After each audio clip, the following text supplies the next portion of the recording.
is Mr. Hockey. He is one of the all-time greats, and I am thrilled to have on this program Mike Doc Emrick calling into the Rich Eisen Show. How are you, Doc? Good, Rich. It's nice to talk to you. Yes, it kind of let it all out there on that overtime win. Yes, I know. It's the good thing is that they had a short overtime rather than what the Hawks and the Ducks went through the other night. What's the longest game you've ever called, Mike? 2-4s. One was Pat LaFontaine's overtime winner on the night before Easter and Easter Sunday morning back in 1987. And then there was one between the Devils and the Sabres. Dominic Hasek was playing for Buffalo and Marty Brodeur for New Jersey, and the 120th shot was the only one that went in. Dave Hannon took it for Buffalo. And those are the 2-4s. There have been some 2s and 3s in there, too, but those are the only 2-4s. They have gone as long as 6 overtimes, but guys be skating on their knees by that time, I would think.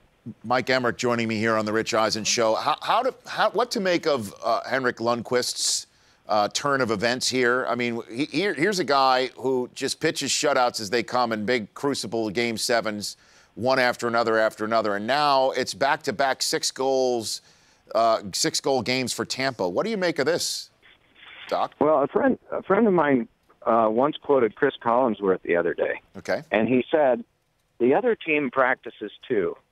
And the other team, being Tampa, is the number one offensive team in the league. It's not a surprise that they'll unload. The surprising thing was that their team was almost as vulnerable as the Rangers defensively. And both teams are pretty good in that regard, and both teams can score, but Tampa Bay is known for scoring. So I don't think it's a great shock, but the other side is it's always how Henrik bounces back. To have 2 6s at once, and there had been a thorough letdown by his team in the first one, but to have 2 6s back-to-back is rare for any goaltender, but specifically for him. So we'll see a different Henrik Lundqvist, I'm sure, or this series will go a lot quicker than we thought. Yeah, Mike Irvin always says to me, to beat a team, you go at their strength. To take another team's will, you beat their strength. And that's what I'm thinking of with Lundqvist struggling right now with the Rangers. Yeah. They examine this tape, and, he and Ben Bishop are going to spend some time in the tape room today, that's for sure, because they have some things that they want to clean up in their game. But I was surprised it was 6 against Lundqvist, and I was really surprised it was 5 against Ben Bishop. But I guess that's why ever since '87 we've been playing all 4 rounds of best of 7, because it really does tell you who the best team is by the end of it. But there are times when it's like an arm wrestling contest that lasts 5 minutes and goes back and forth. You can't really see which one's going to wind up emerging. At this point, I can't see who's going to wind up emerging, but you always feel better when you're the team that just won the last one. Mike Emrick joining me here on the Rich Eisen Show. What do you make of the Western Conference matchup right now? Anaheim was rolling, and then there's a 3-overtime game in which Chicago evens the series. What do you think about these last 5 games potentially in the conference? Well, we would really be looking at it differently if Anaheim had gotten the last shot in and the goalpost hadn't come up big and all of those other things that happen in a long game. But I think this struck me as being one of the series for the ages. And I think part of the reason is the star power. Part of the reason is the goalkeeping came up in my mind about even. And I think also the fact that we have a track meet in the East right now. Those 2 teams just run and gun. And out here, it's typical Western Conference hockey. It's a lot more physical. There's a lot more banging. I believe both of the team leaders in hits now have 15. That's in 2 games. Granted, one was a long game. And Brian Bickle is leading the whole league in hits with 79. And hits, in the case of Brian Bickle, mean an awful lot. It's a statistic that can be deceptive. But his coach said before the playoffs, we need him to be a hit leader, and we need him to hit a lot. And he's been doing it, and the Hawks are still, surviving this thing into the 3rd round. This is the most physical opponent that they've had and the most physical opponent that they will have the rest of the playoffs that they're going through right now. So I think tonight there'll be the roar of the crowd, the puck will be dropped, and we'll start hearing boards and glass. And there's nothing wrong with that. Because I think the physical play will be right back just like it was, despite the fact they played so long the other day. I'm sure you've seen it all or heard it all in your career. Have you ever seen somebody head a puck into a net as we saw disallowed in the 2nd overtime the other night? Have you ever seen anybody attempt that? Mike? No, I haven't. I've seen goaltenders, of course, attempt and succeed to block pucks that way and gong them into the corner. Henrik Lundqvist did it the other night. He's one of a list of goaltenders that have done that. But to ever convert that into an offensive opportunity, no. Now, players have been hit in the head by shots that eventually went into the net. Sure. That I've seen before, but I've never seen an intentional gong play. I've always been meaning to ask you this question, and I'm thrilled I get an opportunity to ask because I'm such an admirer of yours and your work. How does someone from Indiana, how does an Indiana kid become the voice of hockey? How does that happen, Mike? I think it happened by seeing my first game live, and I always encourage people to do that because then if you're going to be hooked on the sport, you'll be hooked by your first game live, and that was in 1960.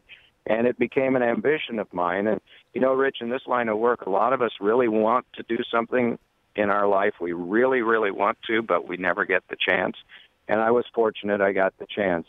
It was one of those things I occasionally tell college kids that I worked for free an awful lot. I was near Pittsburgh, and so I went to the editor of the evening newspaper and said, I'd sure like to cover the Penguins, and I'll do it for free if you get me a pass.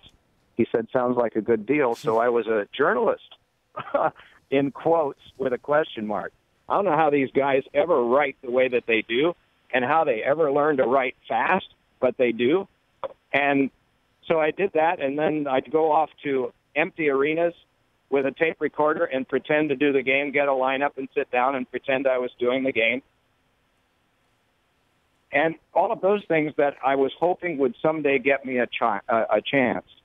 And in 1973, the phone rang from a small station in Port Huron, Michigan in the IHL, and they needed somebody to do their games. And for $160 a week, I was in hog heaven, and I've been there ever since. Yeah. So I was fortunate. I had the ambition to do it, and I got the chance to. There are a lot of things that enter into whether you even get the chance. The luck is one thing, and providence is another. There are just a lot of things that enter into that. But you know yourself, Rich, that what Ernie Harwell once said is true. A man's lucky if God gives him a job to do that he enjoys. And this is going to play every day, just like it is for you.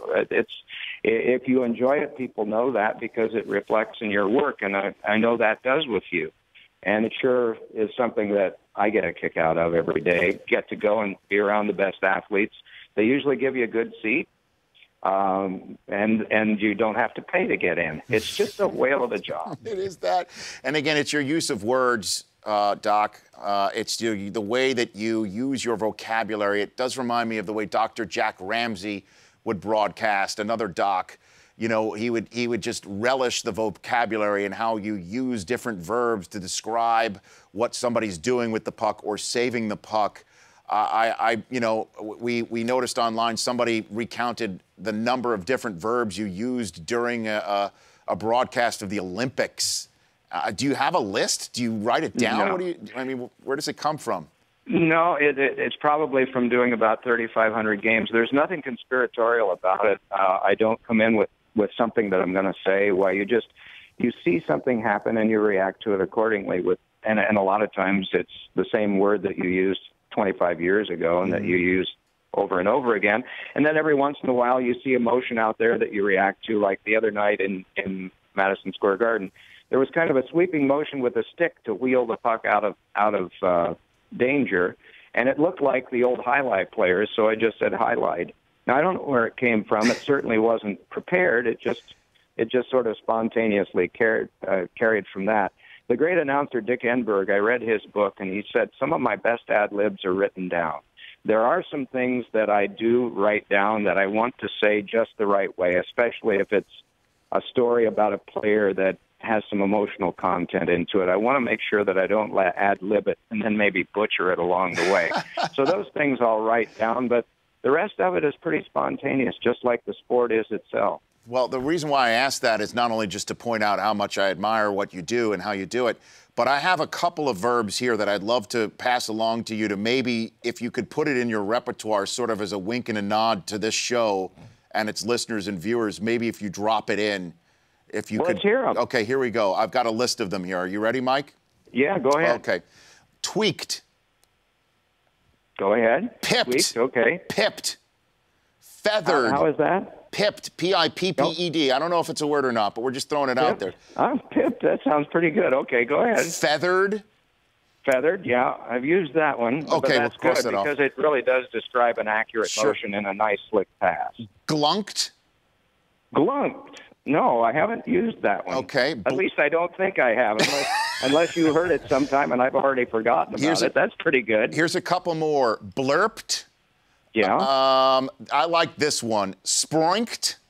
That's sort of. Sproinked. Yes, that's a good one. Quilled. I like it. Quilled. That's sort of, it's like a quilled in. It's sort of like you're penning it in. Like it's sort of a way to say feathered. And then. Yeah.